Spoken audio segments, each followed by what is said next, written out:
बताने वाले हैं कि बहुत सारे प्रॉब्लम ये आता है कि कभी कभी कंप्रेसर चलते ही बंद हो जाता है, या एरर जो आता है उसमें हम जब उसको डिकोड करते हैं तो उसमें आता है कि फेज सीक्वेंस जो है उल्टा चल रहा है। तो उस समय आईपीएम का भी दिक्कत हो सकता है, लेकिन उसको हम चेक नहीं कर पाते हैं। तो उसको चेक करने के लिए हम यूज करते हैं यूवीडब्ल्यू एनालाइजर। ये एनालाइजर क्या करता है कि जो आईपीएम फेज सीक्वेंस बना रहा है वो फेज सीक्वेंस ओके है कि नहीं, वो हम एनालाइजर से पता लगा सकते हैं। तो आज हम पीसीबी में चेक करके दिखाएंगे एनालाइजर से कि कैसे पता करेंगे कि जो आईपीएम है वो फेज सीक्वेंस जो है प्रॉपर बना रहा है कि नहीं बना रहा है। तो ये एनालाइजर जो आप देख रहे हैं, इसमें यहाँ पर जो 6 एलईडी लगी है वो एक यू की प्लस और माइनस की है, एक वी की प्लस माइनस की है और एक डब्ल्यू की प्लस माइनस की है, और वो बिल्कुल आमने सामने है। अगर जो सीक्वेंस आता है वो कुछ ही सेकंड के लिए आता है, लेकिन ये मेमोरी में स्टोर करके उसको बहुत देर तक ड्राइव के रूप में दिखाता है एनालाइजर। तो हम चलिए आज एनालाइजर का यूज सीखते हैं कि कैसे इससे हम फेज सीक्वेंस को चेक करेंगे या आईपीएम को चेक करेंगे।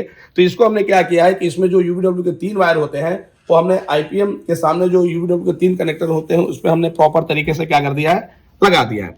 लगाने के बाद इसको पहले हम ऑन करेंगे, और ऑन करेंगे तो ये एक सीक्वेंस ड्राइव दिखाएगा, जिससे ये पता चल जाएगा कि हाँ ये जो सेटअप है वो पूरा क्या है, ओके है। इस तरीके से इस एनालाइजर का सेटअप हमें पता चला कि बिल्कुल ओके है।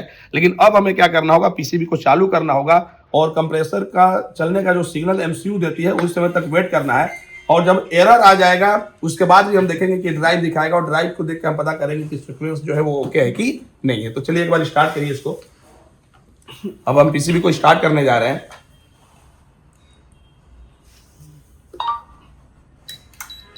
अब आप देख रहे हैं कि इंडोर जो है सप्लाई आ गया, आउटडोर में भी सप्लाई आ गया। अब वेट करना होगा हमें। तो इंडोर का फैन मोटर जो है स्टार्ट हो गया है और आउटडोर का भी स्टार्ट हो गया। और ये देखिए जो कंप्रेसर के लिए सीक्वेंस आया है वो ध्यान दीजिए, अभी तो आ रहा है, जिसकी वजह से ये दिखा रहा है बिल्कुल सीक्वेंस जो दिखा रहा है वो क्या दिखा रहा है, सही दिखा रहा है। यू की प्लस माइनस हाई लो दोनों की चल रही है। एक बार ड्राइव फिर दिखाएगा ये, और अभी भी एरर नहीं आया है। तो एक बार जो पहली बार आया उसको दिखा रहा है, तो 2-3 अटेम्प्ट आता है, उसके बाद जो है वो एरर शो हो जाता है। तो ध्यान दीजिए, अब यहाँ एरर आ गया, लेकिन यहाँ पर जो है इसने सीक्वेंस को अपने मेमोरी में स्टोर कर लिया है। वो बार बार हमें दिखाएगा कि जो सीक्वेंस है वो बिल्कुल ओके है। जो यू की एलईडी है सामने, यू की माइनस यू की प्लस है, तो बिल्कुल सामने वाला जल रहा है और सीक्वेंस भी प्रॉपर दिखा रहा है। तो इससे ये पता चल जाएगा कि हाँ हमारा जो कंप्रेसर चलाने के लिए आईपीएम का सीक्वेंस आ रहा है वो बिल्कुल ओके है। तो समझ में आया? इस तरीके से हम इसका यूज कर सकते हैं। ठीक है, मिलते हैं अगले वीडियो में, तब तक के लिए धन्यवाद।